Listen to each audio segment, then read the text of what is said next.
ಓಂ ಶ್ರೀ ಗುರುಭ್ಯೋ ನಮಃ. ಶ್ರೀರಾಮ ಜಯಂ ಕಲ್ಯಾಣಾದ್ಭುತ ಗಾತ್ರಾಯ ಕಾಮಿತಾರ್ಥಪ್ರದಾಯಿನೇ ಶ್ರೀ ವೆಂಕಟ ನಿವಾಸಾಯ ಶ್ರೀನಿವಾಸಾಯ ತೇ ನಮಃ. ನಮಸ್ಕಾರ ಮತ್ತು ಅಮರ ಭಾರತ ಅನ್ನುವ ಯೂಟ್ಯೂಬ್ ಚಾನೆಲ್ಗೆ ನಿಮ್ಮೆಲ್ಲರಿಗೂ ಸ್ವಾಗತ.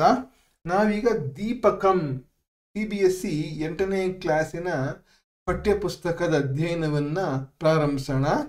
ಅದರಲ್ಲಿ ಪ್ರಥಮ ಪಾಠ, ಮೊದಲನೆಯ ಪಾಠವಾದಂತಹ ಸಂಗಚ್ಛಧ್ವಂ ಸಂವದಧ್ವಂ ಅನ್ನುವ ಪಾಠವನ್ನು ನೋಡೋಣ. ಸಂಗಚ್ಛಧ್ವಂ ಅಂತಂದರೆ ನೀವೆಲ್ಲರೂ ಒಟ್ಟಿಗೆ ಮುನ್ನಡೆಯಿರಿ. ಸಂವದಧ್ವಂ ಅಂತಂದರೆ ನೀವೆಲ್ಲರೂ ಒಕ್ಕೊರಳಿನಿಂದ ಮಾತನಾಡಿರಿ, ಅಂದರೆ ಒಂದೇ ಒಂದು ಅಭಿಪ್ರಾಯದಿಂದ ನೀವು ಮಾತನಾಡಿರಿ ಅಂತ ಹೇಳಿ ಅರ್ಥ. ಈ ವಿಡಿಯೋನಲ್ಲಿ ನಾವು ಈ ಪಾಠದ ಕನ್ನಡದ ವಿವರಣೆಯನ್ನು ನೋಡೋಣ.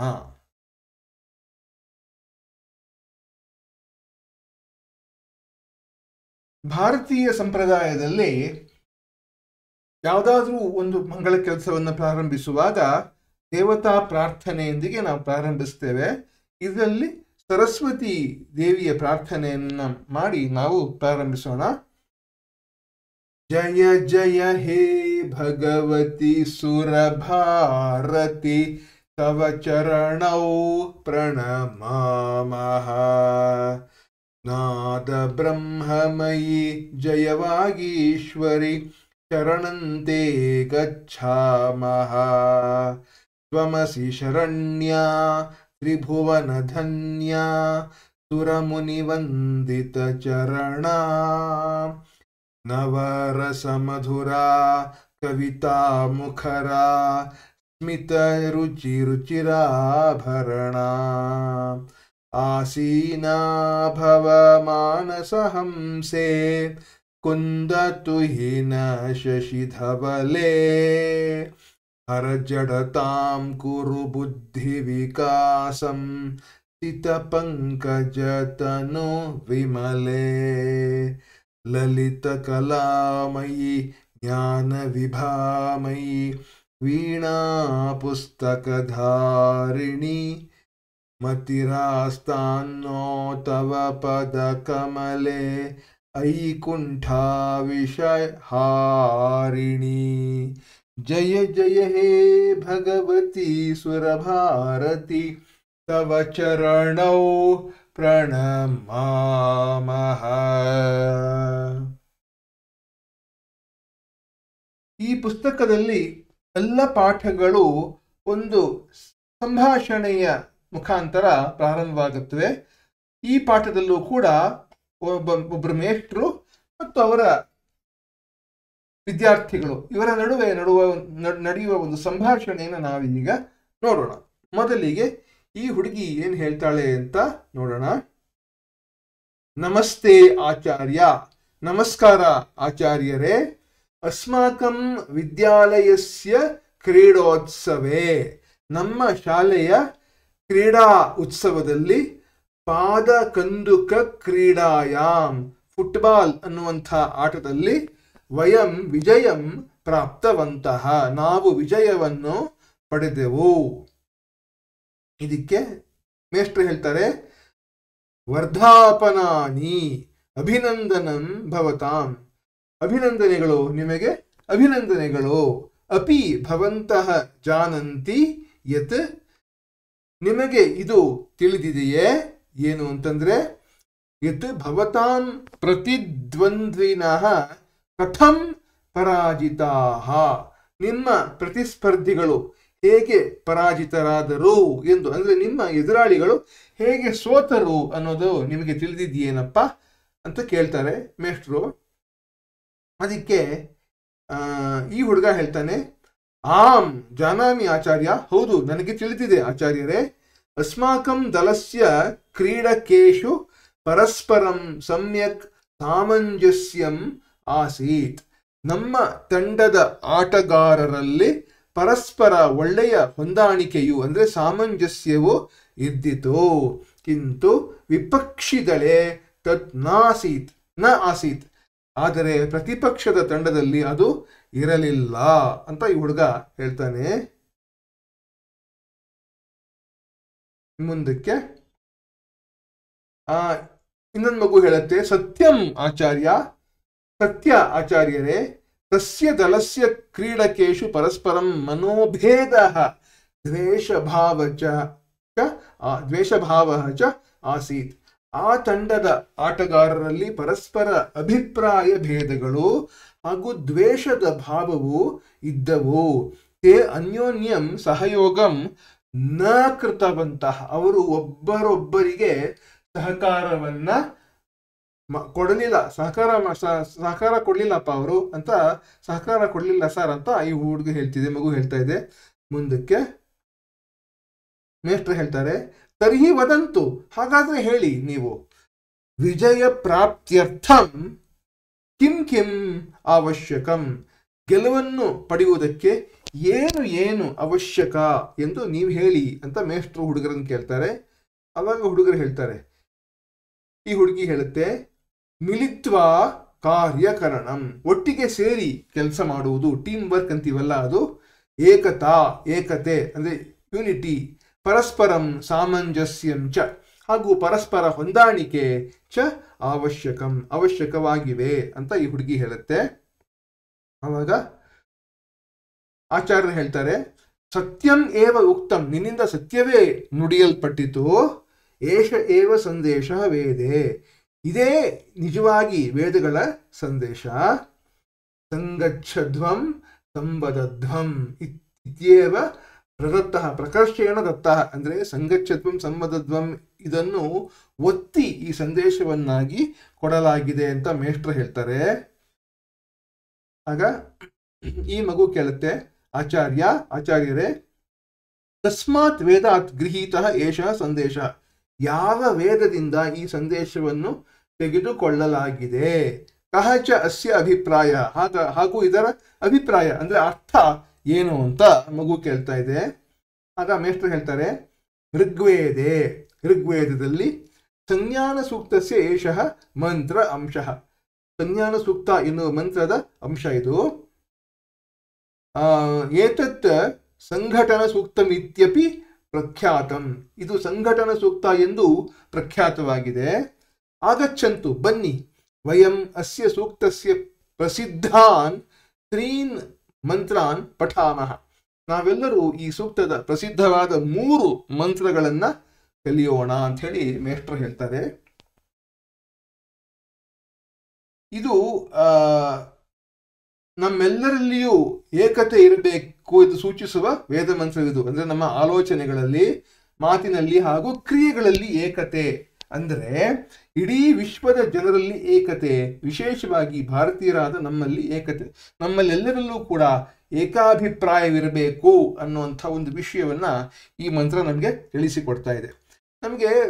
ನಿಮಗೆ ಈ ಮುಂದಕ್ಕೆ ವೇದದ ಬಗ್ಗೆ ತಿಳಿಯಬೇಕು ಅಂತ ಆಸಕ್ತಿ ಇದ್ದರೆ ವೈದಿಕ ಸಾಹಿತ್ಯ ಚರಿತ್ರೆ ಅಂತ ಡಾಕ್ಟರ್ NS ಅನಂತರಂಗಾಚಾರ್ ಅನ್ನೋರು ಬರೆದಿರುವಂಥದ್ದು, ಕರ್ನಾಟಕ ಸಂಸ್ಕೃತ ವಿಶ್ವವಿದ್ಯಾಲಯದಲ್ಲಿ ಪ್ರಕಟವಾದಂತಹ ಪುಸ್ತಕ, ಅತ್ಯದ್ಭುತವಾದ ಪುಸ್ತಕ. ಅದನ್ನ ನೀವು ಓದಬಹುದು. ಅಂದ್ರೆ ನೀವು ಇವಾಗ ಖರೀದಿಸಿ ಇನ್ನು ಮುಂದಿನ ದಿನಗಳಲ್ಲಿ ನಿಮ್ಮ ವ್ಯಾಸಂಗವೆಲ್ಲ ಮುಗಿಯುವ ಮಧ್ಯದಲ್ಲಿ ಓದ್ತಾ ಹೋಗ್ಬೋದು.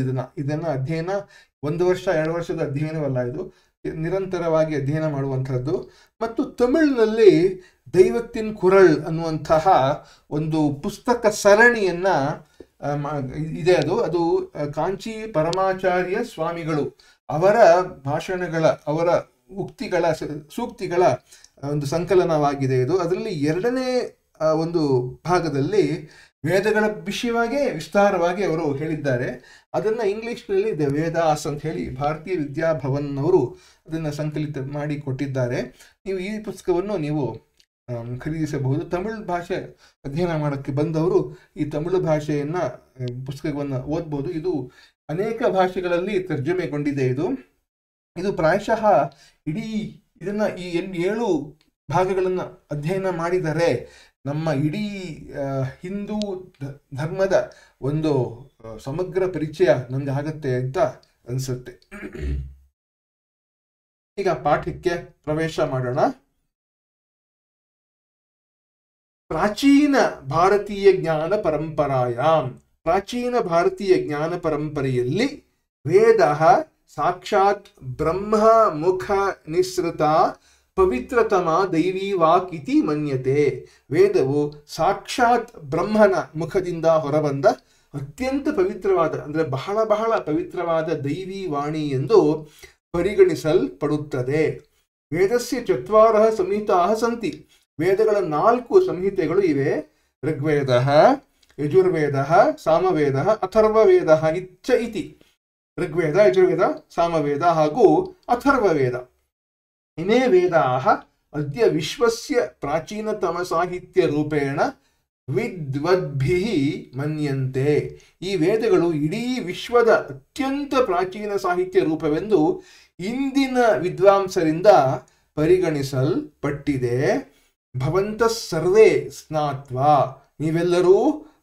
ಎಲ್ಲರೂ ಕೂಡ ಸ್ನಾನ ಮಾಡಿ, ಶುದ್ಧ ವಸ್ತ್ರಾಣಿ ಪರಿಧಾಯ, ಶುದ್ಧವಾದ ವಸ್ತ್ರಗಳನ್ನು ಧರಿಸಿ, ಪಾದತ್ರಾಣಂ ಚ ಬಹಿಃ, ಪಾದತ್ರಾಣಂ ಬಹಿಃ ಸ್ಥಾಪಯಿತ್ವಾ, ಪಾದರಕ್ಷೆಗಳನ್ನು ಹೊರಗೆ ಇರಿಸಿ, ಅಸ್ಯಾಂ ಪ್ರಾರ್ಥನಾ ಸಭಾಯಾಂ ಸಮುಪಸ್ಥಿತಾಃ ಸಂತಿ, ಈ ಪ್ರಾರ್ಥನಾ ಸಭೆಯಲ್ಲಿ ಉಪಸ್ಥಿತರಿದ್ದೀರಿ. ಅಂದರೆ ನೀವೆಲ್ಲ ಸ್ನಾನ ಮಾಡಿ ಶುದ್ಧವಾದ ಬಟ್ಟೆಗಳನ್ನು ಧರಿಸಿ ನಿಮ್ಮ ಪಾದರಕ್ಷೆಗಳನ್ನು ಹೊರಗಿಟ್ಟು ನಿರ್ಮಲವಾಗಿ ಬಂದಿದ್ದೀರಪ್ಪ ಇಲ್ಲಿಗೆ.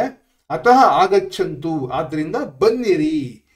ಪ್ರಣಾಮಾಂಜಲಿಂ ಕೃತ್ವ, ಪ್ರಣಾಮ ಅಂಜಲಿಯನ್ನು ಅಂದರೆ ನಮಸ್ಕಾರ ಮುದ್ರೆಯನ್ನ ಮಾಡಿ, ನೇತ್ರೆ ಮೀಲಯಿತ್ವ ಅಂದರೆ ಕಣ್ಣುಗಳನ್ನು ಮುಚ್ಚಿ, ಏಕಾಗ್ರ ಚಿತ್ತೇನ, ಏಕಾಗ್ರತೆಯಿಂದ ಅಂದರೆ ಮನಸ್ಸನ್ನ ಕೇಂದ್ರೀಕರಿಸಿ, ಸಮವೇತ ಸ್ವರೇಣ, ಏಕಾಗ್ರತೆಯಿಂದ ಕೂಡಿದ ಮನಸ್ಸಿನಿಂದ ಒಂದೇ ಸ್ವರದಲ್ಲಿ, ಅಂದರೆ ಕೋರಸ್ ಅಂತೀವಲ್ಲ, ಯಾವ ಅಪಸ್ವರವೂ ಬರದೆ, ಯಾರ್ದು ಕೂಡ ಅಪಸ್ವರ ಬರದೆ, ಎಲ್ಲರೂ ಕೂಡ ಒಕ್ಕೊರಳಿನಲ್ಲಿ ಒಂದೇ ಒಂದು ಸ್ವರದಲ್ಲಿ ವೇದ ಮಂತ್ರಾಣಾಂ ಉಚ್ಚಾರಣಂ ಕುರ್ಮಃ, ವೇದ ಮಂತ್ರಗಳ ಉಚ್ಚಾರಣೆಯನ್ನು ಮಾಡೋಣ ಬನ್ನಿರಿ ಅಂಥೇಳಿ ಈ ಒಂದು ಪ್ಯಾರಾಗ್ರಾಫ್ ಹೇಳ್ತಾ ಇದೆ. ಇಲ್ಲಿ ಇದೇ ಈ 3 ವೇದ ಮಂತ್ರಗಳು. ಇಲ್ಲಿ ನಾವು ನೋಡುವ ಹಾಗೆ ಈ ಚಿತ್ರದಲ್ಲಿ ಮಕ್ಕಳೆಲ್ಲರೂ ಕೂಡ ಸ್ನಾನ ಮಾಡಿ ಶುದ್ಧವಾದ ವಸ್ತ್ರಗಳನ್ನು ಧರಿಸಿ, ಬಟ್ಟೆಗಳನ್ನು ಧರಿಸಿ, ಪಾದರಕ್ಷೆಗಳನ್ನು ಹೊರಬಿಟ್ಟು ಇಲ್ಲಿ ಬರೀ ಕಾಲಿನಲ್ಲಿ ಬಂದು ಇಲ್ಲಿ ಪ್ರಾರ್ಥನಾ ಸಭೆಗೆ ಬಂದಿದ್ದಾರೆ ಎಂದು ನಾವು ನೋಡ್ಬೋದು. ಈಗ ಇದೇ ಈ ವೇದ ಮಂತ್ರ. ಅದನ್ನು ನಾವು ಉಚ್ಚಾರಣೆ ಮಾಡುವಾಗ ವೇದಗಳಲ್ಲಿ ಸ್ವರಗಳೊಂದಿಗೆ ಉಚ್ಚಾರಣೆ ಮಾಡುವಂಥದ್ದು ಕ್ರಮ ಇದೆ. ಹಾಗಾಗಿ ನೇರವಾಗಿ ಉಚ್ಚಾರ ಮಾಡೋಕ್ಕಿಂತ ಸ್ವರದಿಂದ ಉಚ್ಚಾರ ಮಾಡುವಂಥದ್ದು ಉತ್ತಮ. ಇಲ್ಲಿ ನೋಡಿದ್ರೆ ನೀವು ಓಂ ಅಂತ ನೋಡಿದ್ರೆ ಇಲ್ಲಿ ಒಂದು 3 ಅಂತ ಸಂಖ್ಯೆ ಇದೆ. ಇದೇನಿದು 3 ಅಂತ ಕೇಳಿದಾಗ ನಾವು ಅ ಅನ್ನುವಾಗ ಒಂದು ಚಿಟಿಕೆ ಹೊಡೆಯುವಾಗ ಅ ಅಂತೀವಿ.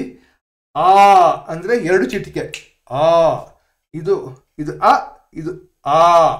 ಹಾಗಾದ್ರೆ 3 ಇರುವಂಥದ್ದು ಆ ಅಂತ 3 ಮಾತ್ರೆಗಳು, 3 ಚಿಟಿಕೆಗಳಷ್ಟು ಕಾಲ ಹೇಳುವಂಥದ್ದಕ್ಕೆ ಆ ಅಂಥೇಳಿ 3 ಅನ್ನೋ ಸಂಖ್ಯೆ ಹಾಕ್ತಾರೆ. ಹಾಗಾಗಿ ಈ ಒಂದು ಮಂತ್ರವನ್ನು ನಾನು ನಿಮ್ಮ ಮುಂದೆ ಉಚ್ಚಾರಣೆ ಮಾಡ್ತೇನೆ.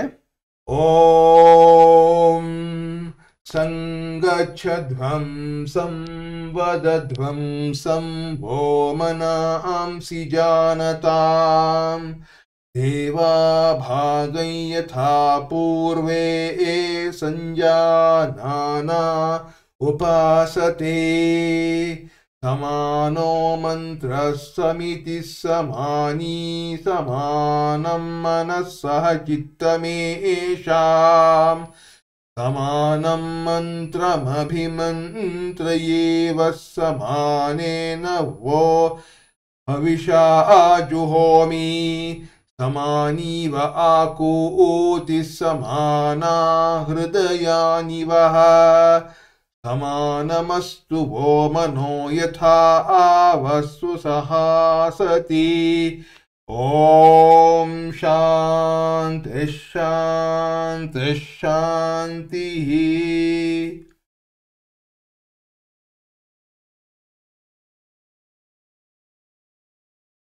ಈಗ ಈ ಮಂತ್ರಗಳ ಅರ್ಥಗಳನ್ನ ನಾವು ನೋಡೋಣ. ಮಂತ್ರಾಣಾಂ ಭಾವಾರ್ಥಂ ಜಾನೀಮಃ. ಮಂತ್ರಗಳ ಈ 3 ಮಂತ್ರಗಳ ಭಾವಗಳನ್ನ ಅಂದ್ರೆ ಸಾರಾಂಶ ತಿರುಳು ಏನಿದೆ ಅನ್ನೋದನ್ನ ನಾವು ನೋಡೋಣ. ಭಾವಾರ್ಥಗಳನ್ನ. ಯಾವುದಾದ್ರೂ ಒಂದು ಸಂಸ್ಕೃತ ಶ್ಲೋಕವನ್ನ ನಾವು ಅಧ್ಯಯನ ಮಾಡಬೇಕಾದ್ರೆ ಮೊದಲಿಗೆ ನಾವು ಪದಚ್ಛೇದ ಅಥವಾ ಪದವಿಭಾಗ ಅಂತ ಮಾಡಬೇಕು. ಅಂದ್ರೆ ಅನೇಕ ಸಾರಿ ಸಂಧಿಗಳನ್ನೆಲ್ಲ ಪ್ರಯೋಗಿಸಿ ಪದಗಳನ್ನ ಸೇರಿಸಿರ್ತಾರೆ. ಅದನ್ನೆಲ್ಲ ಬೇರ್ಪಡಿಸುವಂಥದ್ದೇ ಪದಚ್ಛೇದ ಅಥವಾ ಪದವಿಭಾಗ, ಸ್ಪ್ಲಿಟ್ ಆಫ್ ವರ್ಡ್ಸ್ ಅಂತ ಹೇಳಿ. ನಾವಿಲ್ಲಿ ನೋಡ್ಬೋದು ಸಂಗಚ್ಛಧ್ವಂ, ಸಂವದಧ್ವಂ, ವಹ, ಮನಾಂಸಿ, ಇದೆಲ್ಲ ಬೇರೆ ಬೇರೆ ಬಿಡಿ ಬಿಡಿ ಪದಗಳನ್ನ ಇಲ್ಲೆಲ್ಲ ತೋರಿಸಿಕೊಟ್ಟಿದ್ದಾರೆ. ಮತ್ತೆ ಇನ್ನೊಂದು ಏನಪ್ಪಾ ಅಂತಂದ್ರೆ, ಈ ಸಂಸ್ಕೃತ ಪದ್ಯಗಳಲ್ಲಿ ಗದ್ಯದ ಕ್ರಮ ಇರೋದಿಲ್ಲ. ಅದು ಪದ್ಯಕ್ರಮ ಛಂದಸ್ಸಿಗೆ ಅನುಸಾರವಾಗಿ ಇರುತ್ತದೋ. ಆ ಛಂದಸ್ಸಿಗೆ ಅನುಸಾರವಾಗಿರುವಂತಹ ಪದ್ಯಕ್ರಮವನ್ನು ನಾವು ಗದ್ಯಕ್ರಮವನ್ನಾಗಿ ಮಾಡುವಂಥದ್ದು, ಅಂದ್ರೆ ಸಾಮಾನ್ಯವಾದ ವಾಕ್ಯಗಳನ್ನಾಗಿ ಮಾಡುವಂಥದ್ದಕ್ಕೆ ಅನ್ವಯ ಕ್ರಮ ಅಂತ ಕರೀತಾರೆ. ಅನ್ವಯ ಅಂದ್ರೆ ಪ್ರೋಸ್ ಆರ್ಡರ್, ಗದ್ಯಕ್ರಮ. ಅದು ಇಲ್ಲಿ ಗದ್ಯಕ್ರಮವನ್ನ ಇಲ್ಲಿ ಕೊಟ್ಟಿದ್ದಾರೆ. ಮತ್ತೆ ಮುಂದಿನ ಹಂತ ಏನಪ್ಪಾ ಅಂದ್ರೆ, ಈ ಒಂದೊಂದು ಪದಗಳನ್ನ ಬಿಡಿಬಿಡಿಯಾಗಿ ನೋಡಿದ್ದೀವಲ್ಲ, ಅದರ ಪ್ರತಿಪದಾರ್ಥಗಳನ್ನ ನೋಡುವಂಥದ್ದು ಮುಂದಿನ ಕ್ರಮ. ಆ ಪ್ರತಿಪದಾರ್ಥಗಳನ್ನೆಲ್ಲ ಇಲ್ಲಿ ನಾನು ನಿಮಗೆ ಕೊಟ್ಟಿದ್ದೇನೆ. ನೀವು ವಿಡಿಯೋನ ಪಾಸ್ ಮಾಡಿ ನೋಡಬಹುದು. ಮತ್ತೆ ಮುಂದಕ್ಕೆ ಹೋಗೋಣ. ಇದರಲ್ಲಿ ನಿಮ್ಮ ಪಠ್ಯ ಪುಸ್ತಕದಲ್ಲಿ ಭಾವಾರ್ಥವನ್ನ ಬಹಳ ಚೆನ್ನಾಗಿ ಕೊಟ್ಟಿದ್ದಾರೆ. ಆ ಭಾವಾರ್ಥಗಳನ್ನ ನಾವೀಗ ನೋಡೋಣ. ಭಾವಾರ್ಥ. ವೇದಸ್ಯ ಋಷಿ ಆಂಗಿರಸಃ ಪರಮೇಶ್ವರಸ್ಯ ಸಂದೇಶೇನ ಮನುಷ್ಯಾನ್ ಉಪದಿಶತಿ. ವೇದದ ಋಷಿಗಳಾದ ಆಂಗಿರಸರು ಪರಮೇಶ್ವರನ ಸಂದೇಶಕ್ಕೆ ಅನುಸಾರ ಮನುಷ್ಯರಿಗೆ ಉಪದೇಶವನ್ನು ಮಾಡುತ್ತಾರೆ. ಏನು ಉಪದೇಶ ಮಾಡ್ತಾರೆ? ಭಗವಂತನ ಅಪ್ಪಣೆಯಿಂದ ಆಂಗಿರಸರು ನಮಗೆಲ್ಲರಿಗೂ ಉಪದೇಶ ಮಾಡುವಂಥದ್ದನ್ನು ನಾವು ಇವಾಗ ನೋಡ್ತಿರೋದು. ಹೇ ಮಾನವಾಹ, ಎಲೈ ಮಾನವರೇ, ಎಲೆ ಮನುಷ್ಯರೇ, ಯೂಯಂ ಸರ್ವೇ, ನೀವೆಲ್ಲರೂ ಸಂಗಚ್ಛಧ್ವಂ ಅಂದ್ರೆ ಸ್ವಸ್ಯ ಪರಿವಾರೇ, ನಿಮ್ಮಗಳ ಪರಿವಾರದಲ್ಲಿ, ಗಣದಲ್ಲಿ, ಸಮಾಜದಲ್ಲಿ, ರಾಷ್ಟ್ರದಲ್ಲಿ, ವಿಶ್ವೇ ಹಾಗೂ ವಿಶ್ವದಲ್ಲಿ, ಮಿಲಿತ್ವಾ ಅಗ್ರೇ ಗಚ್ಚತ, ಒಂದಾಗಿ ಸೇರಿ ಮುಂದೆ ಹೋಗಿರಿ, ಅಂದ್ರೆ ಒಂದಾಗಿ ಸೇರಿ ನೀವು ಪ್ರಗತಿಯನ್ನ ಪಡೆಯಿರಿ ಅಂತ ಹೇಳಿ. ಸಂಭೂಯ ಅಭ್ಯುದಯಂ ಸಾಧಯತ, ಒಟ್ಟಿಗೆ ಅಭ್ಯುದಯವನ್ನ ಸಾಧಿಸಿರಿ, ಏಳಿಗೆಯನ್ನು ಪಡೆಯಿರಿ, ಅಭಿವೃದ್ಧಿಯನ್ನು ಹೊಂದಿರಿ ಅಂತ ಹೇಳಿ ಅರ್ಥ.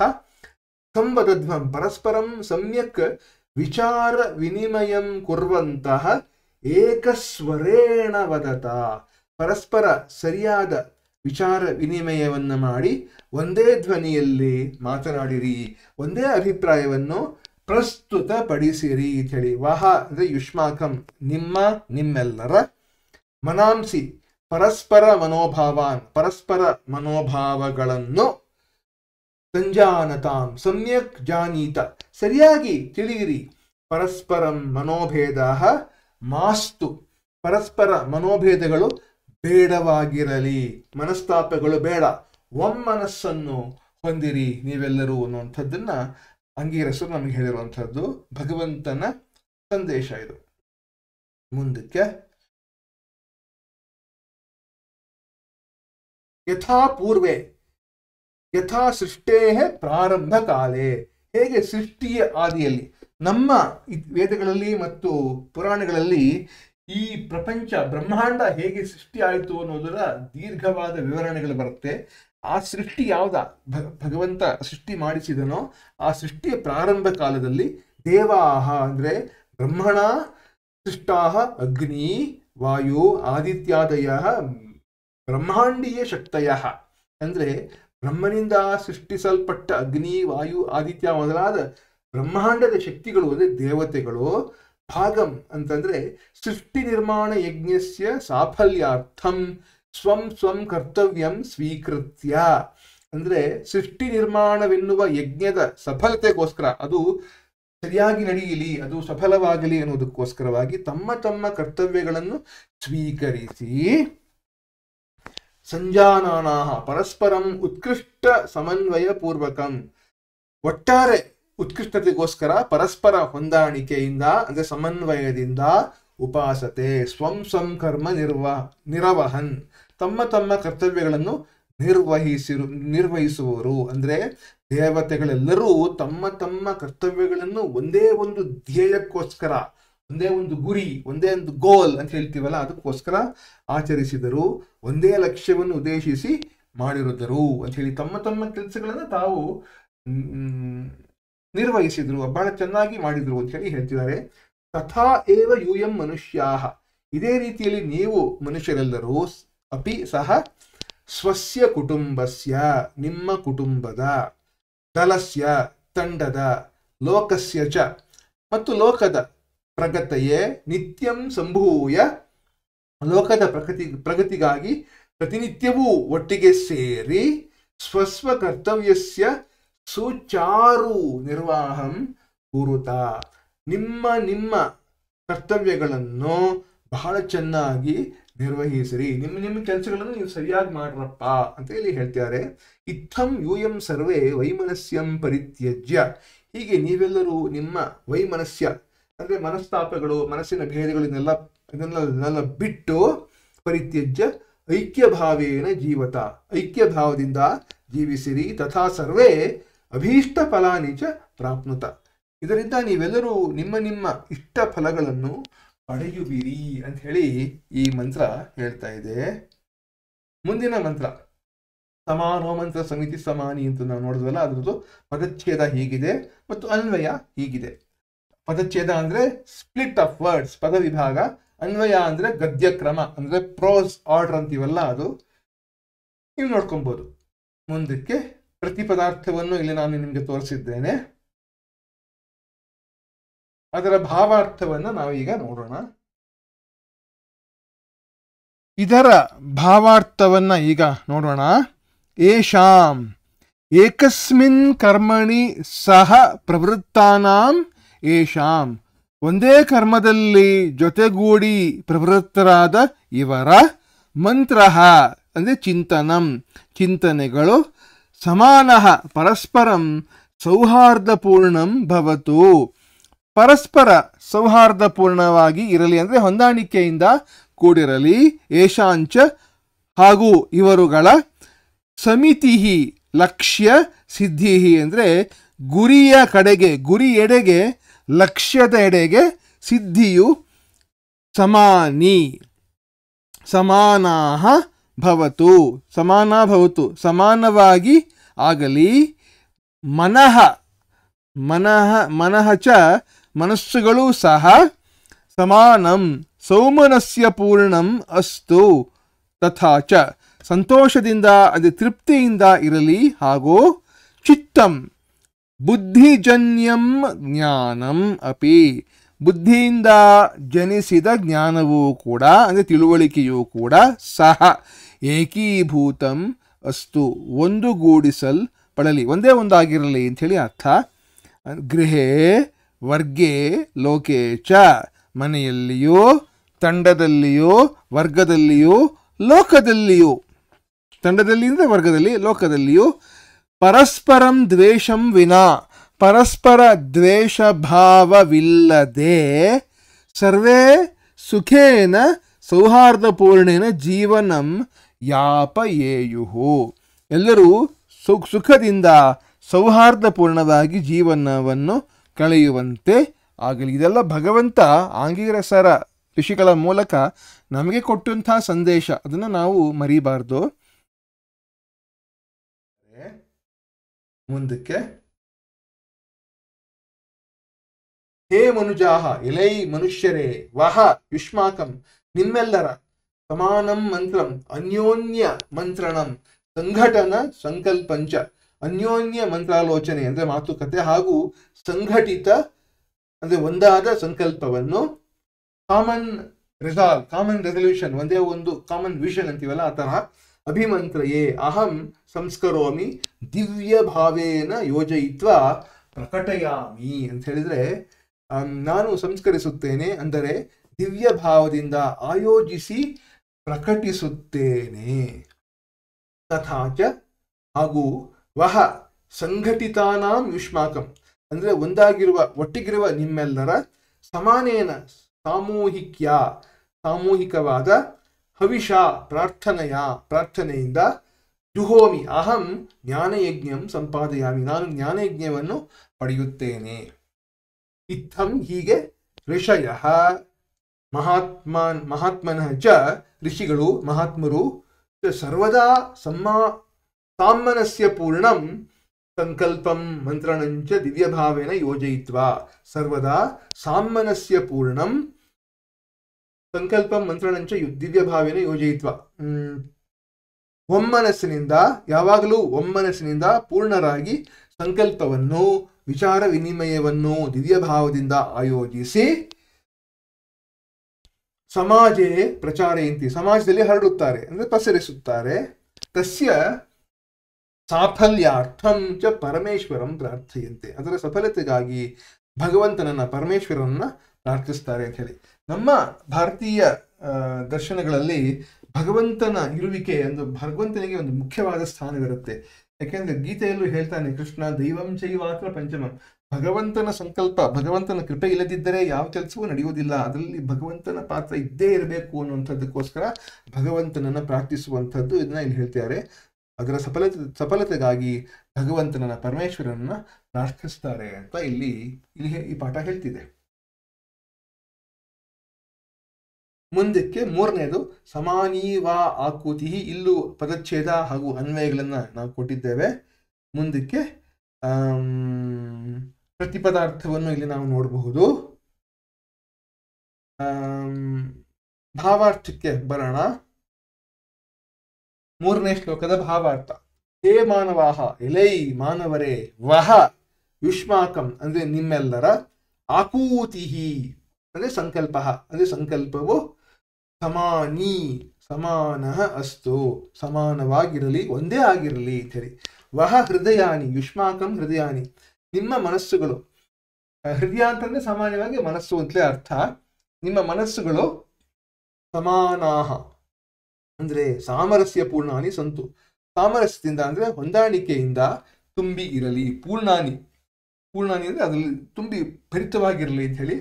ಯಥಾ ಏನ ಯಾವುದರಿಂದ, ವಹ ಯುಷ್ಮಾಕಂ ನಿಮ್ಮೆಲ್ಲರ, ಸಹ ಸಂಘಟನಂ ಸಂಘಟನೆಯು ಅಂದ್ರೆ ವ್ಯವಸ್ಥೆಯು, ಶೋಭನಂ ಉತ್ಕೃಷ್ಟಂಚ ಶೋಭಿಸುವ ಉತ್ಕೃಷ್ಟತೆಯಿಂದ ಕೂಡಿದ್ದು, ಅಸತಿ ಭವತಿ ಆಗುತ್ತದೆಯೋ, ತಥಾ ಹಾಗೂ, ವಹ ಮನಃ ನಿಮ್ಮೆಲ್ಲರ ಮನಸ್ಸುಗಳು, ಯುಷ್ಮಾಕಂ ಮನಃ ಸಮಾನಂ ಸಾಮಂಜಸ್ಯ ಯುತಂ ಏಕರೂಪಂಚ ಅಸ್ತು ಹೊಂದಾಣಿಕೆಯಿಂದ ಕೂಡಿದ್ದು ಏಕರೂಪವಾಗಿ ಒಂದೇ ರೂಪವಾಗಿ ಆಗುವುವು ಅಂತ ಹೇಳಿ ಇಲ್ಲೂ ಈ ಶ್ಲೋಕದ ಅರ್ಥ ಇದು. ಮುಂದಕ್ಕೆ ಅನೇನ ಏವ ಇದರಿಂದಲೇ ಇದೊಂದರಿಂದಲೇ, ಪರಿವಾರೇ ಅಂದ್ರೆ ಪರಿವಾರದಲ್ಲಿ, ಗಣೆ ಗಣದಲ್ಲಿ, ಸಮಾಜೆ ಸಮಾಜದಲ್ಲಿ, ರಾಷ್ಟ್ರೇ ರಾಷ್ಟ್ರದಲ್ಲಿ, ವಿಶ್ವೇಚ ಹಾಗೂ ಇಡೀ ವಿಶ್ವೇಚ ಹಾಗೂ ಇಡೀ ವಿಶ್ವದಲ್ಲಿ, ಸುಖಂ ಅಂದ್ರೆ ಸುಖ, ಶಾಂತಿ ಅಂದ್ರೆ ಶಾಂತಿ, ಮೈತ್ರಿ ಭಾವ ಅಂದ್ರೆ ಸ್ನೇಹದ ಭಾವಗಳು, ಚ ವಿರಾಜತೆ ವಿರಾಜಿಸುತ್ತವೆ. ಏತೈಹಿ ಮಂತ್ರೈಹಿ ಈ ಮಂತ್ರಗಳಿಂದ, ಸಂಘಟಿತ ರೂಪೇಣ ಸಹಜೀವನಸ್ಯ ಕೃತೆ ಪ್ರೇರಣಾ ಲಭ್ಯತೆ ಸಂಘಟನೆ ಮೂಲಕ ಸಹಬಾಳ್ವೆಯ ವಿಷಯದಲ್ಲಿ ಪ್ರೇರಣೆ ಉಂಟಾಗುತ್ತದೆ. ಅಂದ್ರೆ ಕೂಡಿ ಬಾಳುವ ಮನೋಭಾವ ಉಂಟಾಗುತ್ತದೆ. ನೀವು ನೋಡಬಹುದು ಕನ್ನಡದಲ್ಲಿ ಒಂದು ಗಾದೆ ಇದೆ, ಕೂಡಿ ಬಾಳಿದರೆ ಸ್ವರ್ಗ ಸುಖ ಅನ್ನುವಂಥ ಒಂದು ಗಾದೆ. ಹಿಂದಿನ ಕಾಲದಲ್ಲಿ ಒಂದು ಸಿನಿಮಾ ಬಂದಿತ್ತು, ಭೂತಯ್ಯನ ಮಗ ಅಯ್ಯು ಅನ್ನುವಂಥ ಒಂದು ಸಿನಿಮಾ ಇತ್ತು.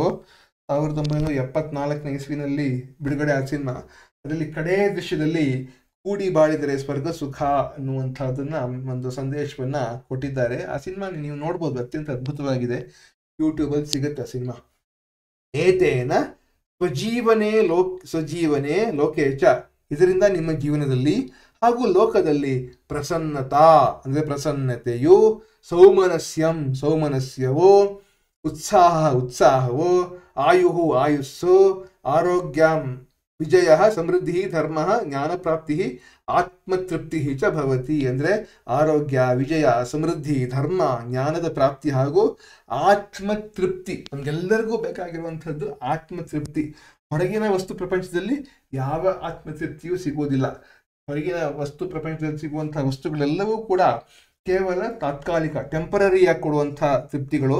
ಅದು ನಿಜವಾದ ತೃಪ್ತಿಯೇ ಆತ್ಮತೃಪ್ತಿಯನ್ನು ಪಡೆಯುವಂಥದ್ದಕ್ಕೆ ಇದು ದಾರಿಯಾಗತ್ತೆ, ಉಂಟಾಗುತ್ತವೆ ಅಂತ ಹೇಳಿ ಹೇಳ್ತಿದ್ದಾರೆ ಇವರು, ಈ ವೇದ ಮಂತ್ರಕಾರರು. ಮುಂದಕ್ಕೆ ಈ ಶ್ಲೋಕದಲ್ಲಿ ಕೆಲವು ಕಠಿಣ ಪದಗಳಿವೆ, ಅವುಗಳ ಅರ್ಥಗಳನ್ನು ನೋಡೋಣ. ಸಂಗಚ್ಛಧ್ವಂ ಅಂದ್ರೆ ನೀವೆಲ್ಲರೂ ಒಟ್ಟಿಗೆ ಚಲಿಸಿರಿ ಅಂತ ಹೇಳಿ. ಸಂಬದ್ಧ್ವಂ ಅಂತಂದ್ರೆ ನೀವೆಲ್ಲರೂ ಒಕ್ಕೊರಳಿನಿಂದ ಮಾತನಾಡಿರಿ. ಸಮವೇತ ಸ್ವರೇಣ ಅಂದ್ರೆ ಸಮ್ಮಿಲಿತ ಧ್ವನಿಯಲ್ಲಿ, ಬೈ ಚಾಂಟಿಂಗ್ ಇನ್ ಯೂನಿಸನ್ ಅಂತ. ಮನಾಂಸಿ ಮನಸ್ಸುಗಳು. ಜಾನತಾಂ ನೀವೆಲ್ಲರೂ ತಿಳಿದುಕೊಳ್ಳಿರಿ. ದೇವಾಹ ಅಂದ್ರೆ ದೇವತೆಗಳು, ದೈವಿ ಶಕ್ತಿಗಳು, ಅತಿಮಾನುಷ ಶಕ್ತಿಗಳು. ಸಂಜಾನಾನಾಹ ಅಂದ್ರೆ ಒಂದೇ ಮನಸ್ಸನ್ನು ಹೊಂದಿ ಅಂತ ಹೇಳಿ ಅರ್ಥ.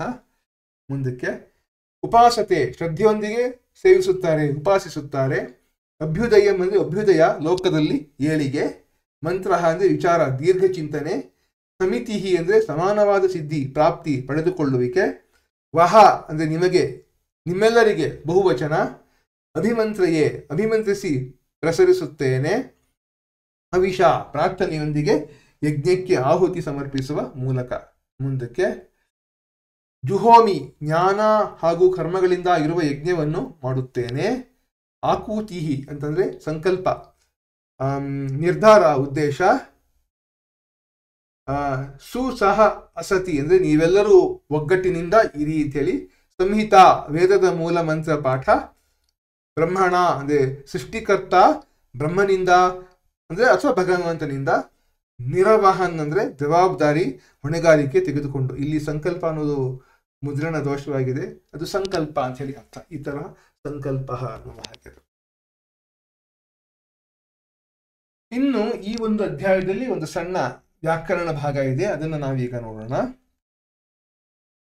ಸಾಮಾನ್ಯತೆಯ ಗಮ್ ಧಾತೋಹ ಪರಸ್ಮೈಪದಿ ಅಸ್ತಿ ಅಂದ್ರೆ ಸಾಮಾನ್ಯವಾಗಿ ಗಮ್ ಧಾತು, ಗಮ್ ಅಂದ್ರೆ ಚಲಿಸು ಅನ್ನುವಂಥ ಧಾತು, ಅರ್ಥ ಕೊಡುವಂಥ ಧಾತು, ಅದು ಪರಸ್ಮೈಪದಿ ರೂಪದಲ್ಲಿಯೇ ಇರುತ್ತದೆ. ಯದಾ ಸಂ ಇತಿ ಉಪಸರ್ಗಯುಕ್ತ ಗಮ್ ಧಾತು ಭವತಿ. ಆದರೆ ಸಂ ಎನ್ನುವ ಉಪಸರ್ಗವನ್ನು ಇದರೊಂದಿಗೆ ಪ್ರಯೋಗಿಸಿದಾಗ ತದಾ ತಸ್ಯ ಆತ್ಮನೇಪದ ರೂಪಾಣಿ ಭವಂತಿ, ಆಗ ಅದು ಆತ್ಮನೇಪದಿ ರೂಪವಾಗುತ್ತದೆ ಅಂತ ಹೇಳ್ತಾರೆ. ಗಮ್ ಗಮ್ ಪ್ಲಸ್ ತಿ ಅಂದ್ರೆ ಗಚ್ಚತಿ ಅಂತ ಆಗತ್ತೆ. ಸಂ ಪ್ಲಸ್ ಗಚ್ಚತಿ ಅಂದ್ರೆ ಸಂಗಚ್ಚತೆ ಅಂತ ಹೇಳಿ ಲಟ್ಲಕಾರದ ರೂಪಗಳು. ಗಚ್ಚತಿ ಅನ್ನೋದು ಲಟ್ಲಕಾರದಲ್ಲಿ ಹೋಗುತ್ತದೆ ಅಂತ ಹೇಳಿ, ಸಂಗಚ್ಚತೆ ಅಂತ ಹೇಳಿ ಲಟ್ಲಕಾರದ ರೂಪ ಅದು. ಈಗ ಲೋಟ್ ಲಕಾರದ ಬಗ್ಗೆ ಸ್ವಲ್ಪ ತಿಳ್ಕೊಳ್ಳೋಣ. ಲೋಟ್ ಲಕಾರವನ್ನ ಈ ಅರ್ಥಗಳಲ್ಲಿ ಉಪಯೋಗಿಸಲಾಗುತ್ತೆ. ಆಜ್ಞೆ ಅರ್ಥ ಅಂತಂದ್ರೆ ಛಾತ್ರಾಹ ಯೂಯಂ ಉತ್ತಿಷ್ಠತ, ಇದು ಒಂದು ರೀತಿ ಆಜ್ಞೆ, ಅಪ್ಪಣೆ, ಅಂದ್ರೆ ಅವರು ಮಾಡಲೇಬೇಕು, ಇಟ್ಸ್ ಆರ್ಡರ್, ಕಮಾಂಡ್ ಅಂತ ಹೇಳ್ತೀವಲ್ಲ, ಇಂಜಂಕ್ಷನ್ ಅಂತ ಹೇಳುವ ಹಾಗೆ ಅಪ್ಪಣೆ, ಇದು ಆಜ್ಞೆ. ಅದು ಎಲೆ ಹುಡುಗರೆ ನೀವೆಲ್ಲರೂ ಎದ್ದೇಳಿ ಅಂತ ಹೇಳುವಂಥದ್ದು. ಯೂಯಂ ಉಪವಿಶಿತ ನೀವೆಲ್ಲರೂ ಕುಳಿತುಕೊಳ್ಳಿರಿ ಅಂತ ಹೇಳಿ ಒಂದು ಅಪ್ಪಣೆ. ಅವರೆಲ್ಲ ಹುಡುಗರೆಲ್ಲ ಅದನ್ನ ಅನುಸರಿಸಲೇಬೇಕು. ಆ ರೀತಿ ಒಂದು ಭಾವದಲ್ಲಿ ಲೋಟ್ಲಕಾರವನ್ನು ಉಪಯೋಗಿಸ್ತಾರೆ. ಎರಡನೇದು ಆಮಂತ್ರಣದ ಅರ್ಥದಲ್ಲಿ, ಅಂದ್ರೆ ಇನ್ವಿಟೇಷನ್ ಅನ್ನ ಹಾಗೆ. ಭವಂತಹ ಆಗಚ್ಚಂತು ನೀವೆಲ್ಲರೂ ಆಗಮಿಸಿ. ಸಾರ್ಧಂ ಕ್ರೀಡಾಮಹ ಅಂತ ಹೇಳಿ ನಾವು ಒಟ್ಟಿಗೆ ಸೇರಿ ಆಟವಾಡೋಣ ಅಂತ ಹೇಳಿ. ಮೂರನೇದು ಆಶೀರ್ವಾದದ ಅರ್ಥದಲ್ಲಿ, ಬೆನಡಿಕ್ಷನ್, ವಿಶ್ ಅಂತ ಹೇಳಿ. ಆಯುಷ್ಮಾನ್ ಭವ ಆಯುಷ್ಮಂತನಾಗು ಅಂದ್ರೆ ಆಯುಸ್ ಒಳ್ಳೆ ದೀರ್ಘಾಯುಷ್ಮಂತನಾಗು. ವಿಜಯೀ ಭವ ಅಂದ್ರೆ ನೀನು ವಿಜಯವನ್ನ ಪಡೆಯಪ್ಪ. ಶಿವಾಸ್ತೆ ಪಂಥಾನಃ ಸಂತು, ನೀನು ಯಾವ ದಾರಿಲಿ ಹೋಗ್ತೀವೋ ಅಂದ್ರೆ ನೀನು ಯಾವ ಕೆಲಸಗಳನ್ನು ಮಾಡ್ತೀಯೋ ಅದೆಲ್ಲ ಮಂಗಳವಾಗಲಿ ಅಂತ ಹೇಳಿ ಈ ರೀತಿ ಆಶೀರ್ವಾದವನ್ನು ಮಾಡುವಂಥದ್ದು. ಆಜ್ಞಾರ್ಥೆ, ಆಮಂತ್ರಣಾರ್ಥೆ ಮತ್ತು ಆಶೀರ್ವಾದಾರ್ಥೆ ಭವತಿ ಲೋಟ್ಲಕಾರ ಅಂತ ಹೇಳಿ. ನೋಡಿ ಇಲ್ಲಿ ಏನಾಗಿದೆ, ಗಮ್ ಧಾತು ಲೋಟ್ಲಕಾರಸ ರೂಪಾಣಿ ನೋಡಿದಾಗ ಪರಸ್ಮೈ ಪದಮ್ಮಲ್ಲಿ ಗಚ್ಚತು ಲೋಟ್ಲಕಾರ ರೂಪಗಳಿದು. ಗಚ್ಚತು, ಗಚ್ಚತಾಂ, ಗಚ್ಚಂತು, ಗಚ್ಚ, ಗಚ್ಚತಂ, ಗಚ್ಚತ, ಗಚ್ಛಾನಿ, ಗಚ್ಛಾವ, ಗಚ್ಛಾಮ ಅಂತ ಹೇಳಿ. ಆದರೆ ಅದು ಇದೆಲ್ಲ ಪರಸ್ಮೈ ಪದದ ರೂಪಗಳಾಗುತ್ತೆ. ಆದರೆ ಸಮ್ ಅನ್ನುವ ಉಪಸರ್ಗವನ್ನ ಬಳಸಿದಾಗ ಅದು ಲೋಟ್ಲಕಾರದಲ್ಲಿ ಸಂಗಚ್ಛತಾಂ, ಸಂಗಚ್ಛೇತಾಂ, ಸಂಗಚ್ಛಂತಾಂ, ಸಂಗಚ್ಛಸ್ವ, ಸಂಗಚ್ಛೇತಾಂ, ಸಂಗಚ್ಛಧ್ವಂ, ಸಂಗಚ್ಛೈ, ಸಂಗಚ್ಛಾವಹೈ, ಸಂಗಚ್ಛಾಮಹೈ, ಸಂಗಚ್ಛಧ್ವಂ ಅನ್ನುವಂಥದ್ದೇ ಈ ಪಾಠದ ಶೀರ್ಷಿಕೆ. ಗಮನಿಸಬಹುದು ನೀವು. ಮುಂದಕ್ಕೆ ಇನ್ನೊಂದು ಟಿಪ್ಪಣಿ ಕೊಡ್ತಾರೆ. ಅಸ್ಮದ್ ಯುಷ್ಮತ್ ಶಬ್ದಯೋಹ ದ್ವಿತೀಯ ಚತುರ್ಥಿ ಷಷ್ಠಿ ವಿಭಕ್ತಿಷು ವೈಕಲ್ಪಿಕ ರೂಪಾಣಿ ಭವಂತಿ ಅಂತ ಹೇಳ್ತಾರೆ. ಏನಿದರ ಅರ್ಥ ಅಂತಂದ್ರೆ, ನೀವು ದಕಾರ ಅಂತ ಪುಲ್ಲಿಂಗ ಅಸ್ಮತ್ ಶಬ್ದವನ್ನ ಅದರ ವಿಭಕ್ತಿ ರೂಪಗಳನ್ನು ನೋಡಿದಾಗ ಈ ತರ ಬರ್ತದು. ಅಸ್ಮತ್ ಶಬ್ದದ್ದು ಅಹಂ, ಆವಾಂ, ವಯಂ, ಮಾಂ, ಆವಾಂ, ನೌ, ಅಸ್ಮಾನ್, ನಃ, ಮಯಾ, ಆವಾಭ್ಯಾಂ, ಅಸ್ಮಾಭಿಃ, ಮಹ್ಯಂ, ಮೇ, ಆವಾಭ್ಯಾಂ, ನೌ, ಅಸ್ಮಭ್ಯಂ, ನಃ, ಮತ್ ಆವಾಭ್ಯಾಂ ಅಸ್ಮತ್ ಮಮ ಮೇ ಆವಯೋಹ ನೌ ಅಸ್ಮಾಕಂ ನಹ ಮೈ ಆವಯೋಹ ಅಸ್ಮಾಸು. ಈ ಒಂದು ಟೇಬಲ್ನಲ್ಲಿ ಸಂಬೋಧನಾ ಪ್ರಥಮ ವಿಭಕ್ತಿ ಇಲ್ಲ, ಅದಕ್ಕೆ ವೊಕೇಟಿವ್ ಫಾರ್ಮ್ಸ್ ಇಲ್ಲ ಅಂತ ಹೇಳ್ತಾರೆ. ಇದು ಈ ಒಂದು ಮಾತಿನ ಏನು ಅರ್ಥ ಅಂತಂದ್ರೆ, ಇಲ್ಲಿ ದ್ವಿತೀಯ ವಿಭಕ್ತಿ ಏಕವಚನದಲ್ಲಿ ಮಾಂ ಅಂತೂ ಬಳಸಬಹುದು, ಮಾ ಅಂತೂ ಬಳಸಬಹುದು. ಮತ್ತೆ ಚತುರ್ಥಿ ಏಕವಚನದಲ್ಲಿ ಮಹ್ಯಂ ಅಂತೂ ಬಳಸಬಹುದು, ಮೇ ಅಂತೂ ಬಳಸಬಹುದು. ಎರಡೂ ಕೂಡ ಒಂದೇ ಅರ್ಥಗಳು ಅಂತ ಹೇಳ್ತಾರೆ. ಮಮ ಮತ್ತು ಮೇ ಎರಡೂ ಒಂದೇ ಅರ್ಥ. ದ್ವಿವಚನದಲ್ಲೂ ಕೂಡ ಹೀಗೆ ಆವಾಂ ನೌ, ಈ ರೀತಿ ಆವಾಭ್ಯಾಂ ನೌ, ಅವಯೋಹ ನೌ ಅಂತ ಹೇಳಿ. ಬಹುವಚನದಲ್ಲಿ ಅಸ್ಮಾನ್ನಃ ಈ ರೀತಿ ಬರುತ್ತೆ. ಇವರೇನ್ ಹೇಳ್ತಾರೆ, ಶಾಧಿ ಮಾಂ ತ್ವಾಂ ಪ್ರಪನ್ನಂ ಅಂತ ಯಾವ ಭಗವದ್ಗೀತೆಯಲ್ಲಿ ಅರ್ಜುನ ಕೃಷ್ಣನನ್ನು ಕೇಳ್ತಾನೋ ಅದನ್ನ ಶಾಧಿ ಮಾ ತ್ವಾಂ ಪ್ರಪನ್ನಂ, ಮಾಂ ಮಾ, ಮಾಂ ಮಾ ಇರ್ಲಿ. ಮತ್ತೆ ಚತುರ್ಥಿನಲ್ಲಿ ಮಹ್ಯಂ ಮೇ ಎರಡು ಪದಗಳನ್ನು, ಎರಡು ಪ್ರಯೋಗಗಳನ್ನು ಉಪಯೋಗಿಸ್ಬೋದು. ದೇಹಿ ಮೇ ವರದೇ ವರಂ, ನನಗೆ ವರವನ್ನು ಕೊಡೋ ಕೊಡಮ್ಮ ದೇವಿ ಅಂತ ಹೇಳಿ. ದೇಹಿ ಮಾ ಮಹ್ಯಂ ದೇಹಿ ಮೇ ಅಂತ ಹೇಳ್ಬೋದು. ತ್ವಮೇವ ಸರ್ವಂ ಮಮ ದೇವದೇವ, ತ್ವಮೇವ ಸರ್ವಂ ಮೇ ದೇವದೇವ, ಮಮ ಮೇ ಅನ್ನೋದು ಈ ಎರಡು ಪದಗಳು, ಈ ಎರಡು ವಾಕ್ಯಗಳಿಗೂ ಕೂಡ ಒಂದೇ ಅರ್ಥ ಅಂತ ಹೇಳಿ ಹೇಳ್ತಾರೆ. ಇವಾಗ ಅದೇ ತರಹ ಯುಷ್ಮತ್ ಶಬ್ದದಲ್ಲಿ ತ್ವಂ ಯುವಾಂ ಯೂಯಂ, ತ್ವಾಂ ತ್ವಾ ಯುವಾಂ ವಾಂ, ಯುಷ್ಮಾನ್ ವಹ, ತ್ವಯಾ ಯುವಾಭ್ಯಾಂ ಯುಷ್ಮಾಭಿಃ, ತುಭ್ಯಂ ತೇ ಯುವಾಭ್ಯಾಂ ವಾಂ ಯುಷ್ಮಭ್ಯಂ ವಹ, ತ್ವದ್ಯುವಾಭ್ಯಾಂ ಯುಷ್ಮತ್, ತವ ತೇ ಯುವಯೋಃ ವಾಂ ಯುಷ್ಮಾಕಂ ವಹ, ತ್ವಯಿ ಯುವಯೋಃ ಯುಷ್ಮಾಸು. ಇಲ್ಲೂ ಅದನ್ನೇ ಹೇಳ್ತಾರೆ. ತ್ವಾಂ ತ್ವಾ ಅಹಂ ತ್ವಾ ಮೋಕ್ಷಯಿಷ್ಯಾಮಿ. 18ನೇ ಅಧ್ಯಾಯದ 66ನೇ ಶ್ಲೋಕದಲ್ಲಿ ಗೀತೆಯಲ್ಲಿ ಕೃಷ್ಣ ಹೇಳ್ತಾನೆ, ನಾನು ನಿನಗೆ ಮೋಕ್ಷ ಕೊಡ್ತೀನಪ್ಪ ಅಂತ ಹೇಳಿ. ಅಹಂ ತ್ವಾ ಮೋಕ್ಷಯಿಷ್ಯಾಮಿ ಅಂತ ಒಂದು ಕೆಲವು ಪಾಠಗಳಿವೆ, ಅಹಂ ತ್ವಾಂ ಮೋಕ್ಷಯಿಷ್ಯಾಮಿ ಅಂತಲೂ ಇದೆ. ಎರಡೂ ಕೂಡ ಸರಿಯಾದ ಪ್ರಯೋಗಗಳೇ ಅಂತ ಹೇಳ್ತಾರೆ. ಮತ್ತೆ ಚತುರ್ಥಿ ವಿಭಕ್ತಿ ನಮಃ ತುಭ್ಯಂ ಅಂದ್ರೆ ನಮಸ್ತುಭ್ಯಂ, ಸಂಧಿಯಾಗಿ ನಮಸ್ತುಭ್ಯಂ ಅಂತ ಆಗುತ್ತೆ. ನಮಃ ತೇ ಅಂದ್ರೆ ನಮಸ್ತೆ ಅಂತ ಆಗುತ್ತೆ. ನೋಡಿ, ತುಭ್ಯಂ ತೇ, ಇಲ್ಲಿ ತುಭ್ಯಂ ಇದೆ, ಇಲ್ಲಿ ತೇ ಇದೆ. ಆ ತರಹ ಷಷ್ಠಿ ವಿಭಕ್ತಿನಲ್ಲಿ ತವ ಅಂತಲೂ ಆಗ್ಬೋದು, ತೇ ಅಂತಲೂ ಆಗ್ಬೋದು. ಶಿಷ್ಯ ತವ ಅಹಂ, ಶಿಷ್ಯ ತೇ ಅಹಂ ಅಂತಲೂ ಆಗ್ಬೋದು. ಎರಡೂ ಕೂಡ, ಈ ಎರಡು ಪ್ರಯೋಗಗಳು ಕೂಡ ಒಂದೇ ಅರ್ಥವನ್ನು ಕೊಡುವಂಥದ್ದು ಅಂತ ಹೇಳಿ ಈ ರೀತಿ ಹೇಳ್ತಾರೆ. ಇದೆಲ್ಲ ಡ್ಯೂಪ್ಲಿಕೇಟ್ಸ್ ಅಲ್ಲ, ಇದು ಬೇರೆ ಬೇರೆ ಪದಗಳು, ಅದೇ ಒಂದೇ ಸಮಾನಾರ್ಥಕವಾದ ಪದಗಳು ಅಂತ ಹೇಳಿ ವಿಭಕ್ತಿ ಟೇಬಲ್ ನಲ್ಲಿ ಹೇಳುವಂಥದ್ದು. ಇದನ್ನೆಲ್ಲ ಈ ಎರಡು ಚಾರ್ಟ್ ಅನ್ನ ನಾನು ಎಲ್ಲಿಂದ ತಗೊಂಡಿದ್ದೀನಿ ಅಂತಂದ್ರೆ, ಶಬ್ದಚಂದ್ರಿಕಾ ಅನ್ನುವಂತಹ ಒಂದು ಪುಸ್ತಕ ಇದೆ. ಸುರ ಸರಸ್ವತಿ ಸಭೆ ಶೃಂಗಗಿರಿ ಅಲ್ಲಿಂದ ಪ್ರಕಟವಾದ ಪುಸ್ತಕ ಅದು ನಿಮಗೆ ಸುರ ಸರಸ್ವತಿ ಸಭೆಯ ಕಚೇರಿಯಲ್ಲಿ ಸಿಗುತ್ತೆ, ಅಥವಾ ಸಂಸ್ಕೃತ ಪುಸ್ತಕಾಲಯಗಳಲ್ಲಿ ಸಿಗುತ್ತಿದ್ದು. ಇದನ್ನ ರಚಿಸಿರುವಂಥವರು ದಿವಂಗತ ಮಹಾಮಹೋಪಾಧ್ಯಾಯ ಡಾಕ್ಟರ್ ವಿದ್ವಾನ್ ರಂಗನಾಥ ಶರ್ಮರವರು. ಪ್ರಾಯಶಃ ಈ ಪುಸ್ತಕದ ಇದನ್ನ ಆರ್ಕೈವ್ ಇಂಟರ್ನೆಟ್ ಅಲ್ಲೂ ನಿಮ್ಗೆ ಸಿಗಬಹುದು ಅಂತ ಅನ್ಸುತ್ತೆ. ಇನ್ನು ಕೆಲವು ವಿಶೇಷಗಳು, ಟಿಪ್ಪಣಿಗಳನ್ನು ನಾನು ನಿಮ್ಮ ಮುಂದೆ ಪ್ರಸ್ತುತಪಡಿಸಬೇಕು. ಏನು ಅಂತಂದ್ರೆ, ಇದು ನಿಮ್ಮ ಪುಸ್ತಕದಲ್ಲೇ ಇರುವಂತಹದ್ದು. ವೇದಗಳು ಯಾವುದು? 4: ಋಗ್ವೇದ, ಯಜುರ್ವೇದ, ಸಾಮವೇದ, ಅಥರ್ವ ವೇದ ಅಂತಾಯ್ತು.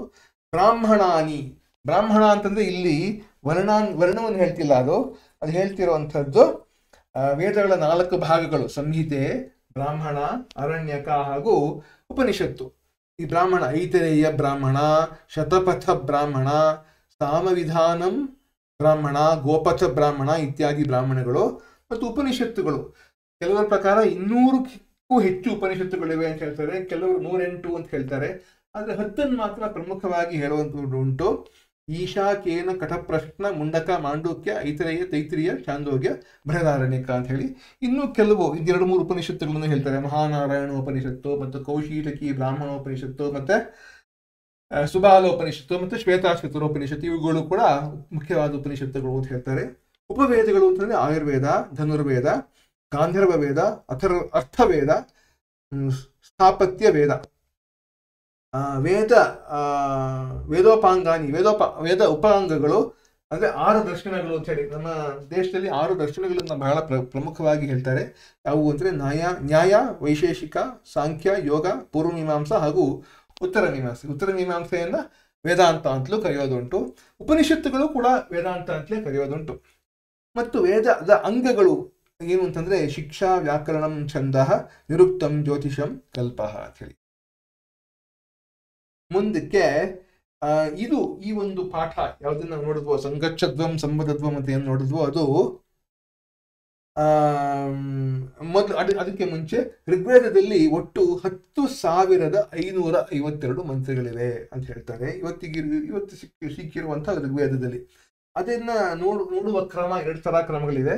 ಒಂದು ಮಂಡಲ ಕ್ರಮ ಅಂತ ಹೇಳಿ, 10 ಮಂಡಲಗಳು ಅಂತ ಹೇಳಿ, ಅಷ್ಟಕ ಕ್ರಮ ಅಂತ ಹೇಳಿ, ಈ ರೀತಿ ಸಂಖ್ಯೆ ಕೂಡ ಇದೆ. ಮತ್ತೆ ಈ ಒಂದು ಭಾಗ ಯಾವ್ದಿದೆಯೋ ಇದು ಇಡೀ ಋಗ್ವೇದದ ಕಡೇ ಭಾಗದಲ್ಲಿ ಬರುವಂಥದ್ದು, 10ನೇ ಮಂಡಲದ 190ನೇ ಸೂಕ್ತದಲ್ಲಿ ಬರುವಂಥದ್ದು ಇದು ಅಂತ ಇಲ್ಲಿ ಈ ಪ್ಯಾರಾಗ್ರಾಫ್ ಹೇಳ್ತಾ ಇದೆ. ಮುಂದಕ್ಕೆ ಯೂಟ್ಯೂಬ್ ಅಲ್ಲಿ ಈ ಸಂಗಚ್ಚಧ್ವಂ ಅನ್ನುವಂಥ ಈ ಚಾನೆಲ್ SVBP ಚಾನೆಲ್ ನಲ್ಲಿ ಸಂಗಚ್ಚಧ್ವಮನ ಪಾರಾಯಣವನ್ನು ಅದ್ಭುತವಾಗಿ ಮಾಡಿದ್ದಾರೆ, ನೀವು ಅದನ್ನು ಕೇಳಬಹುದು.